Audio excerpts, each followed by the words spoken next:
दोस्तों, हम सब के फोन में व्हाट्सएप होता है और हम सब बिना सोचे हर दिन सैकड़ों बार उसे खोलते हैं। लास्ट सीन देखते हैं, ऑनलाइन देखते हैं, टाइपिंग देखते हैं और आगे बढ़ जाते हैं। लेकिन कभी सोचा है, अगर कोई ऐसा इंसान जो अब इस दुनिया में नहीं है, वो अचानक ऑनलाइन दिखने लगे, और सिर्फ ऑनलाइन ही नहीं बल्कि तुम्हें नाम लेकर मैसेज करे, ऐसी बातें लिखे जो सिर्फ तुम जानते हो, तो उस वक्त तुम्हें ज्यादा डर किस बात का लगेगा?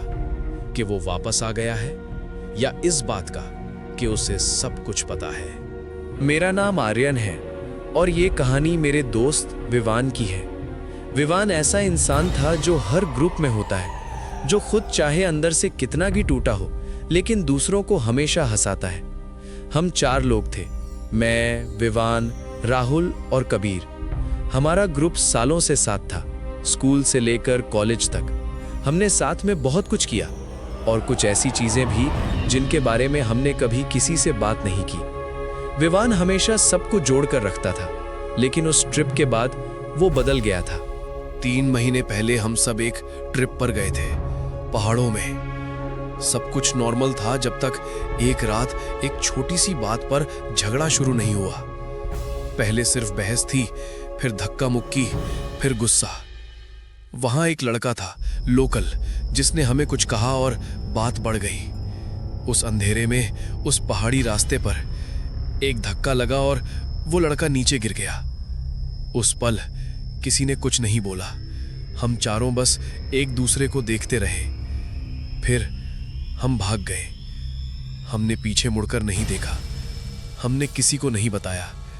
हमने ये मान लिया कि वो एक्सीडेंट था, लेकिन हम सब जानते थे वो एक्सीडेंट नहीं था। उस दिन के बाद सब कुछ बदल गया। राहुल नॉर्मल दिखता था, लेकिन वो रात को सो नहीं पाता था। कबीर ने उस बारे में बात करना ही बंद कर दिया। और विवान सबसे ज्यादा बदल गया था। वो चुप रहने लगा, फोन कम यूज करता। कई बार उसे अकेले बैठे देखा, जैसे वो किसी से बात कर रहा हो, लेकिन वहां कोई नहीं होता था। हमने सोचा ये गिल्ट है और समय के साथ ठीक हो जाएगा। लेकिन फिर एक दिन विवान का एक्सीडेंट हो गया, सीधा, अचानक, और वो चला गया। हमने सोचा कहानी यहीं खत्म हो गई। जो हुआ वो हमारे साथ ही दफन हो गया। उसकी मौत के 3 दिन बाद रात 2:17 पे मेरा फोन वाइब्रेट हुआ। मैंने स्क्रीन देखी और जो मैंने देखा उसने सब कुछ बदल दिया। मैं उसे देखता रहा। वो ऑनलाइन था, लेकिन कुछ लिख नहीं रहा था। फिर टाइपिंग, फिर रुकना, फिर टाइपिंग, जैसे कोई सोच समझ के लिख रहा हो। मैसेज आया, तुम सबको सच पता है। उस एक लाइन ने मेरे अंदर सब कुछ हिला दिया। मैंने ग्रुप खोला, राहुल ऑनलाइन, कबीर ऑनलाइन। सब एक दूसरे से पूछ रहे थे, ये कौन है, किसने फोन लिया? लेकिन किसी के पास जवाब नहीं था। फिर मैसेज आया, पहाड़ी, अंधेरा, धक्का। अब कोई डाउट नहीं था, उसे सब पता था। मैंने राहुल को कॉल किया, उसने उठाया, लेकिन कुछ नहीं बोला। सिर्फ उसकी सांस और पीछे हवा की आवाज। फिर एक धीमी आवाज, सच बोल, और कॉल कट गया। सुबह राहुल गायब था, उसका फोन अनरीचेबल, घर पर नहीं, कहीं नहीं।